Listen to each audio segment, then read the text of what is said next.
Vítam ťa tu u mňa na mojej platforme a táto časť bude o prijatí. A ja sa veľmi teším práve tejto časti, pretože podľa mňa je absolútne dôležitá. Dôležitá z toho pohľadu, že je veľmi dôležité učiť sa prijímať a nielen dávať. Podľa mňa to určite poznáš, podľa mňa radšej dávaš, lebo takto máme takmer 80% populácie, ktorý je v mojom horizonte okolí. A ja naozaj učím moje klientky, ženy, ktoré so mnou spolupracujú, tak učím ich hlavne prijímať. A prečo to prijatie také dôležité?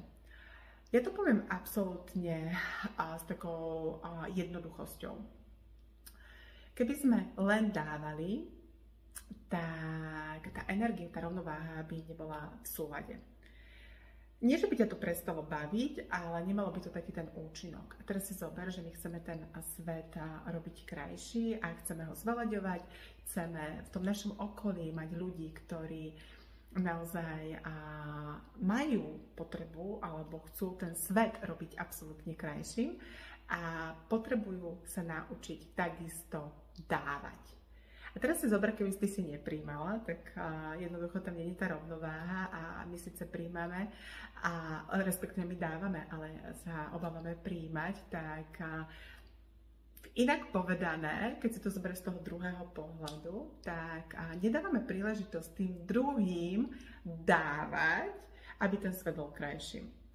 A prečo som si zrovna vybrala túto tému, podľa mňa je veľmi dôležitá, aj z toho pohľadu, že takéto pochopenie, že čo to robí na tom fyzickom a mentálnom tele, keď stále len dávame, ale vôbec nič nepríjmame.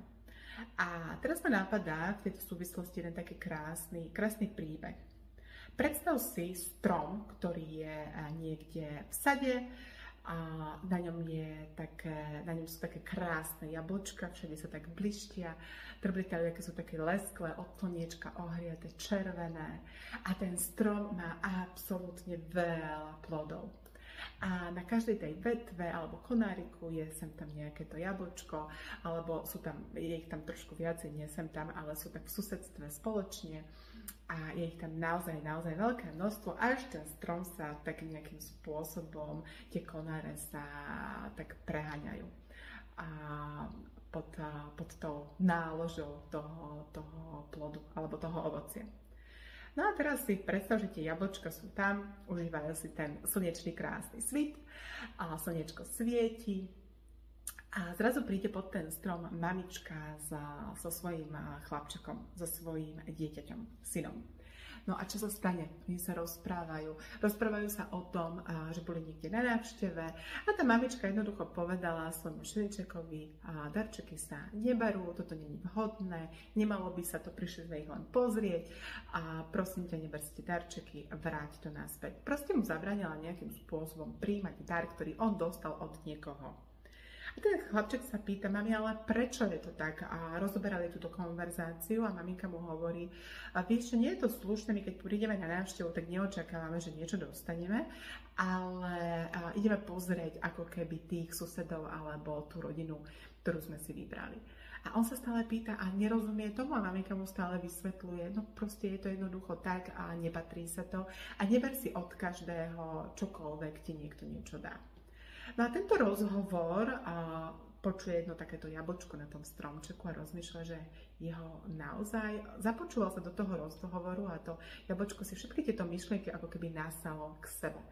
No a ten chlapček, čo sa tu môže tvoriť v tomto krásnom príbehu, mamička automaticky programuje svoje dieťa na to do života ďalej. Nepríjmaj ako keby tie dary, ktoré ti prichádzajú do svojho života. Takže on si to tam nejakým spôsobom hneď zastavil. No a teraz si zoberte, že odišli potom neskôr a to jablčko konkrétne sa rozhodne, že dobre, toto si teraz zoberiem za svoje, toto je dobrá rada a bude mi to fungovať ďalej do života. No a teraz sa stalo to, že jablčko sa rozhodlo nepríjmať žiadne živiny, z tej pôdy, z toho stromu, z tých konárikov, pretože jednoducho sa to nepatrí a jednoducho sa to nemá. No a tie jablčka ostatné rástli, boli také ešte krajšie väčšie, lesklejšie, ligotajúce sa. A toto maličké jablčko, ktoré bolo len niekde na tom začiatku, tak zrazu tak ako keby zošuverilo, tak proste nemalo nejakú energiu v sebe a to jablčko bolo také maličké, také proste nejaké, hej, že na ten pohľad absolútne neatraktívne. Lebo sa rozhodlo nepríjmať tie živiny, pretože sa to nepatrí. Hej? No a